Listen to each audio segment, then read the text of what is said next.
Dogs are anxious. Yes. So are we. Yeah, so are we. I know. Jeez. You built it. Now let's use it. Let's do it. Thank you, everyone, for joining us here today. My name is Raul Campillo. I'm your council member for District 7. I proudly represent Allied Gardens and the whole Navajo community. And I'm so glad to see here everyone and everything, all our furry friends as well. It was a trip to get here. It was a rough trip to get here.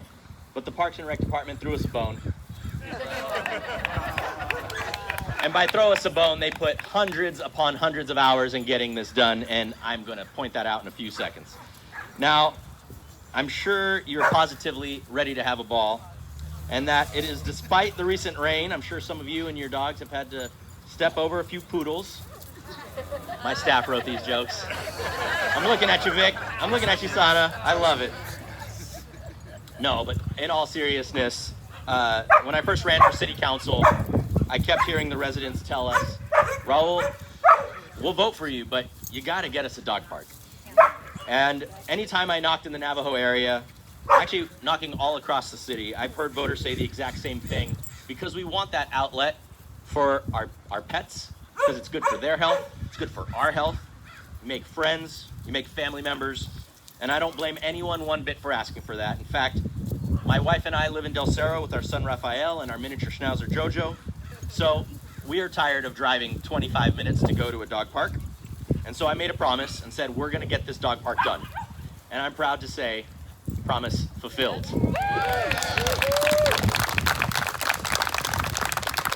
In District 7, we have plenty of great parks. We have open area parks like Mission Trails. We have Princess Del Cerro. We've had Allied Gardens Park. We have lots of great parks. San Carlos and San Carlos Little League over by Lake Murray.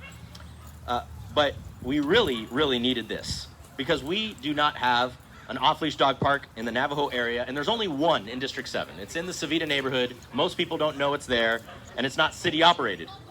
And with the traffic, it can take 20 to 25 minutes to get there.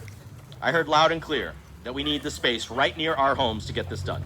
And when we surveyed residents about the specifics, a majority said they wanted to be able to walk to and from this dog park. They wanted to avoid that car trip if they could, or at least reduce it down to a minute or two for convenience, for time, for safety, all of the above. We also heard that they wanted it large enough to realistically have 2 spaces for a small dog park and a large dog park inside that fence. And so we looked for that area, and we worked with the city's Parks and Rec department, we worked with the city attorney's office, we worked with multiple departments to design an off-leash area that is bigger than 70% of all dog parks in the city of San Diego. It was gonna be 65%, and I said, no, it's District 7, get it to 70, let's do it. And they did it.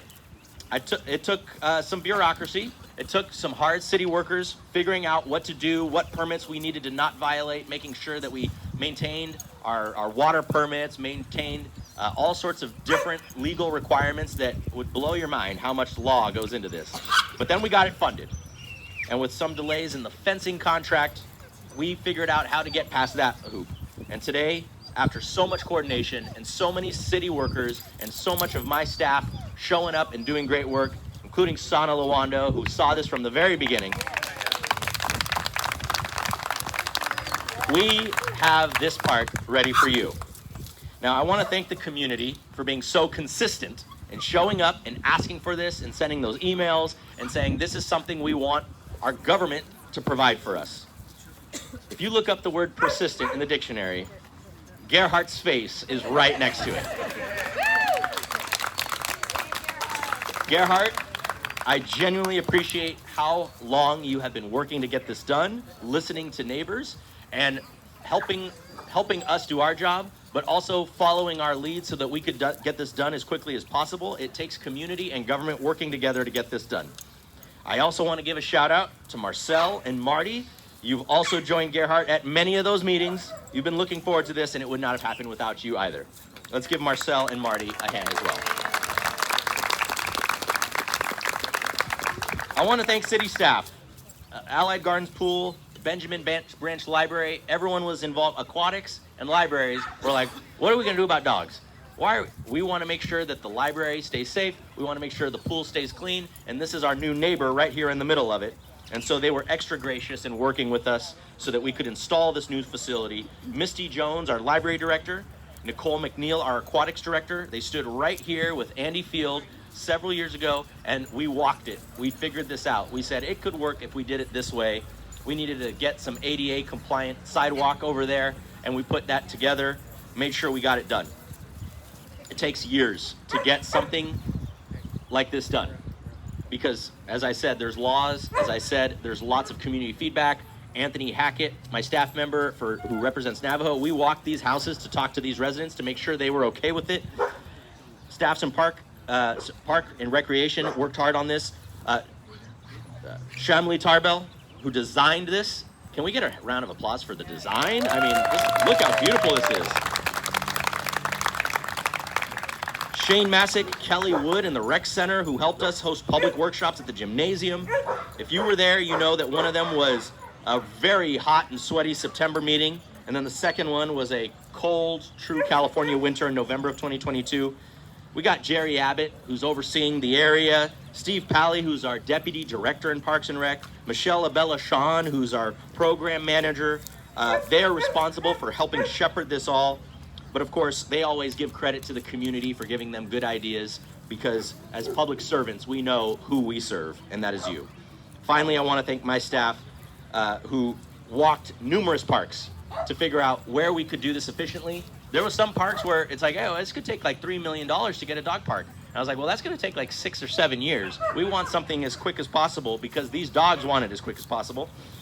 The hard work has paid off. I'm really proud of what we have here because I know that we're going to see smiles and we're going to hear some barks, but we're ultimately going to see a healthier community because that's what an off-leash dog park does. It helps you all recreate, walk here, walk home, and make sure that these dogs have an outlet for their energy and can socialize so that they're safer. We know all the benefits of an off-leash dog park, and so with that, I have to hand the microphone over to the man at the top of the pyramid who really made this happen because I went and asked him, I said, Andy, I need you. I need you for this. If there's one person who can help me get this done at the top, it's you. So please give a round of applause for our Parks and Rec Department Director, Andy Field. Well, good afternoon, everyone. Isn't it a great day in Allied Gardens? We are so proud today to bring to you a new off-leash dog park here for the Allied Gardens community to enjoy. And as part of our efforts to build this for you, I just wanted to share with you and think for a moment about the rains we had on January 22nd and reflect on the folks who had lost their homes and also have struggled over the last several weeks. We as a department stood up and went into those communities to clean up those areas and bring all the trash out. As part of our efforts to do that, the very same people that did the grading work back here, that did all the site preparation work, that next week they were in that community cleaning up. So our Parks and Recreation Department is proud to serve you, the community, and to do what we can to provide for you the best possible park experience, and also to reach out and help in times of urgency and emergency so that we can be able to support you in all that you need. As Councilmember Campillo mentioned, a number of our staff have been very much involved, and I know a number of them are here. I would like all of the staff from the Parks Department, Library Department, also Engineering Capital Projects, and Purchasing, if they're here, to raise their hands to just acknowledge and thank them. Now, while it sounds as if this happened quickly, it really didn't, and Gerhardt knows this. I mean, we spent many years trying to find a suitable site, and we overlooked this site because of the proximity to the commercial area across the street, the houses. We really appreciate Councilman Campillo taking that time necessary to get the community buy-in so that this was not something that was going to be a detriment, but instead was going to be a net positive to the neighborhood and to the community. So we really appreciate Councilman Campillo and especially Sana, because the work that Sana Wando did to get this to where it is today, perseverance and a lot of sweat and tears, that leadership really paid off to help get us to this day today. I also see Ms. Shayna Gross is here. She is our park board member that represents Council District 7 and is at all of the Park and Recreation board meetings to hear about the good works of our park system and the department. So please extend gratitude and thanks to Shayna for her good work and volunteerism. In closing, as you hear sort of as a cliche, it takes a village to build these parks, but it really does. And as you look around at the audience here today and all of our little four-legged friends who are about to enjoy their first official leash-free opportunity in Allied Gardens, thank each other. Yes, officially. We don't count the ones you know before that. Yes, legal. First legal opportunity. We definitely want to be sure to look around and thank each other because this is all of you made this happen.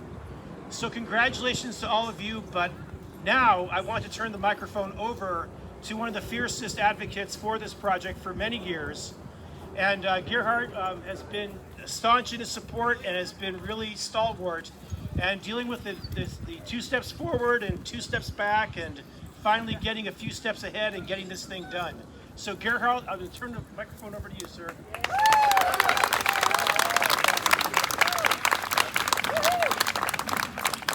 Thank you, Mr. Bill. Thank you, Councilmember Campillo. Hello, dog park friends.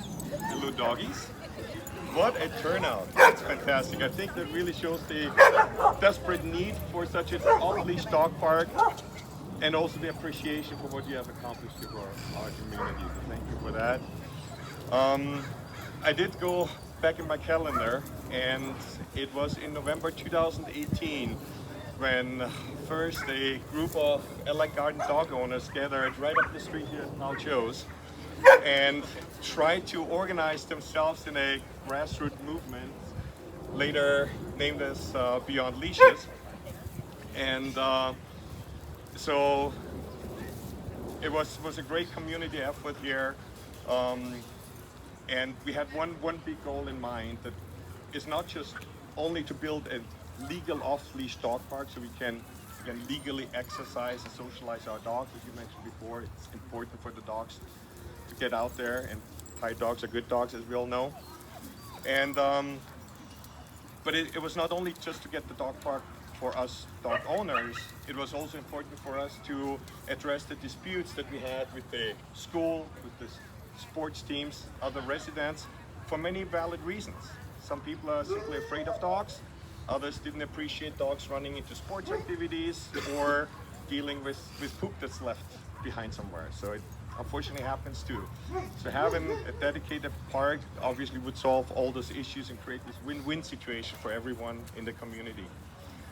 So yeah, we reached out to the community and got a lot of support. There's so many people here showing up that have been actively supporting this movement, starting from printing yard signs that we put up, like Ryan Winkler did for us.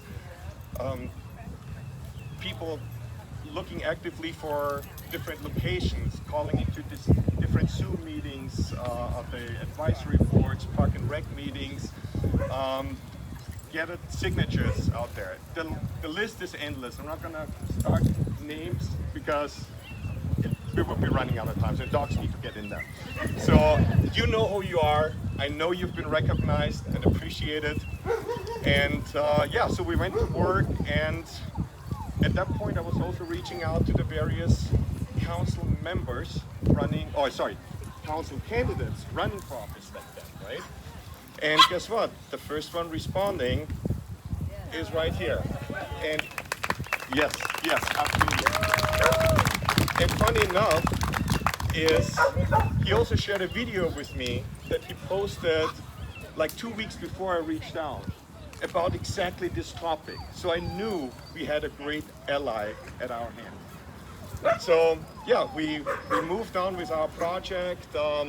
Quick shout out to Shane Hawk from Alec Gardens Grandville Community Council. He took us under his wings because as a sponsor group for getting such a dog park established, we needed to be a non-profit organization, so we were operating under the umbrella from the Alec Gardens Community Council. But over time, We also learned that city regulations make it really, really difficult to get something like that established as a sponsor group. And as Mr. Campillo was then officially in office, I reached out again and I made a point. If we want this to come to fruition, it needs to be the city taking the lead. I did not see a viable way for us as a sponsor group to achieve that. And you know what? He ran with it, and we got it.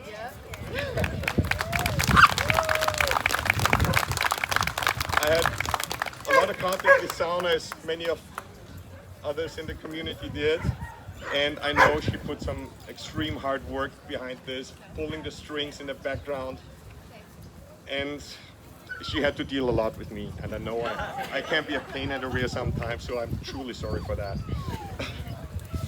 But yeah, it's a great accomplishment. And one last thing I do want to mention as well. It's not only that we got this dog park established, it's also the way the council member and the staff went about it. It's them knocking on the neighbors' doors, explaining the project, and getting them on board. This is just such a refreshing approach and the right approach for the community. So, in the name of all the dogs, the dog owners, and the community, thank you so much for what you have accomplished.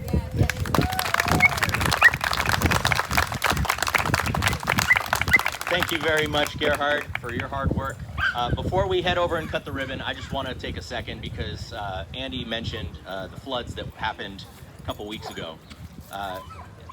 The past couple weekends, I've been down in South Crest helping families down there, whether it's cleaning out their houses, getting information to them that they need about SDG&E and other utilities.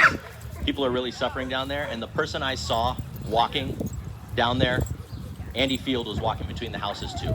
City employees from top to bottom have not dropped the ball on lots of the good things we got going, while also helping people who've been devastated. So I want to encourage everyone, when you go home today, we didn't have a lot of flood damage in Allied Gardens. Go home, see if there's a foundation or a charity you can support, because there's San Diegans who are suffering and city employees who are doing their best to help them recover. It's very important we recall our blessings.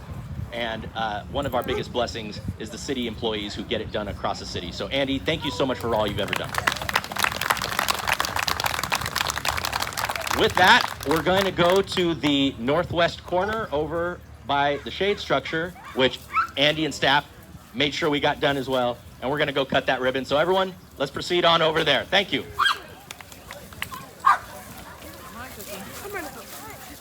I'm always so excited. So excited.